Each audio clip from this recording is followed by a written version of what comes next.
मित्रांनो, पुन्हा एकदा तुमचं स्वागत आहे आपलं 10,000 इंग्लिश वर्ड्स या सिरीजमध्ये. बघा, ज्या ठिकाणी आपण दररोज नवीन 25 इंग्लिश शब्द तुमच्यासाठी घेऊन येतोय आणि सोबतच व्हिडिओच्या शेवटी आपण सराव सुद्धा करून घेतोय. बघा मित्रांनो, याच्यापूर्वीचे व्हिडिओज पाहण्यासाठी तुम्ही आमच्या चॅनलच्या प्लेलिस्टमध्ये जाऊन त्या ठिकाणी पाहू शकता. बघा, पहिला शब्द तुमच्या समोर आहे मॅरी. मॅरी म्हणजे लग्न करणे. बघा, मॅरी म्हणजेच काय? लग्न करणे. पुढचा शब्द आहे बघा मूव्ह, म्हणजे हालचाल किंवा हलवणे. बघा, मूव्ह म्हणजे काय? हालचाल किंवा हलवणे. बघा, व्हिडिओच्या शेवटी आपण फक्त मराठी शब्द विचारणार आहे. तुम्ही त्या ठिकाणी आठवायचंय की याच्यासाठी इंग्लिश शब्द काय आहे, जेणेकरून तुमचा चांगल्या प्रकारे सराव होऊन जाईल. बघा, पुढचा शब्द आहे नॉट, म्हणजे नाही. नॉट म्हणजेच काय? नाही. पुढे आहे ओन, म्हणजे मालकीचे. ओन म्हणजे काय? मालकीचे, स्वतःच्या मालकीचे. पुढे आहे बघा मास्टर, म्हणजेच काय? स्वामी किंवा तज्ञ. पुढे आहे मूव्ही, म्हणजे चित्रपट. मूव्ही म्हणजेच काय? चित्रपट. बघा, पुढचा शब्द आहे नोट, म्हणजे टीप, नोंद किंवा चिठ्ठी. बघा, नोट म्हणजेच काय? टीप, नोंद किंवा चिठ्ठी. पुढे आहे वॉट, म्हणजे पाहिजे. बघा, याच्यावरती स्पोकन इंग्लिशमध्ये एक टॉपिक बनतो, जसा शूड, कॅन, ऑन टू याच्यावरती एक टॉपिक बनतो. त्याचप्रकारे याच्यावरती सुद्धा एक टॉपिक बनतो. आपण त्या ठिकाणी सविस्तरपणे आपण शिकूया. आता लक्षात ठेवा, ऑट म्हणजेच काय? पाहिजे. पुढे आहे मॅटर, म्हणजे बाब, विषय किंवा महत्त्व. मॅटर म्हणजेच काय? बाब, विषय किंवा महत्त्व.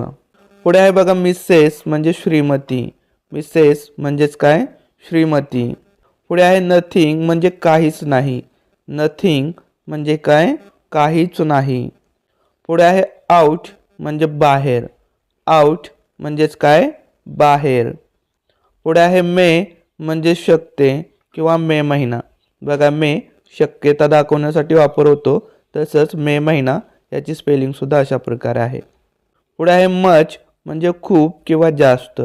मच म्हणजेच काय? खूप किंवा जास्त. पुढे आहे नाव, म्हणजे आता किंवा सध्या. बघा, नाव म्हणजेच काय? आता किंवा सध्या. पुढे आहे ओव्हर, म्हणजे वर किंवा संपलेले. बघा, ओव्हर म्हणजेच काय? वर किंवा संपलेले. एक प्रेपोजिशन म्हणून पण वापरतो, वर म्हणून. ठीक आहे. पुढे आहे मे बी, म्हणजे कदाचित. बघा, कमी शक्यता दाखवण्यासाठी याचा वापर होतो, मे बी.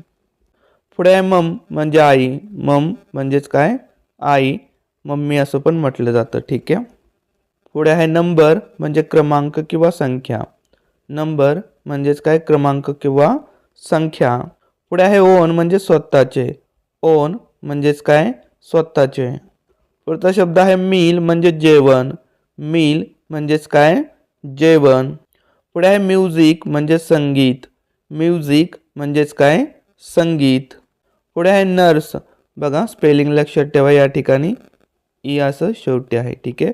NURSE, नर्स म्हणजे परिचारिका.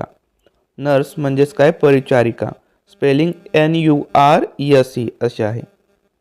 पुढे आहे मीन, म्हणजे अर्थ असणे किंवा कंजूस. अर्थ असणे किंवा कंजूस. ठीक आहे. तिने लक्षात ठेवा, तिने अर्थ. आता बघा मित्रांनो, फक्त आपण या ठिकाणी मराठी शब्द विचारतोय. तुम्ही आठवायचं की याच्यासाठी इंग्लिश शब्द कोणता होता, जेणेकरून चांगल्या प्रकारे सराव होऊन जाईल.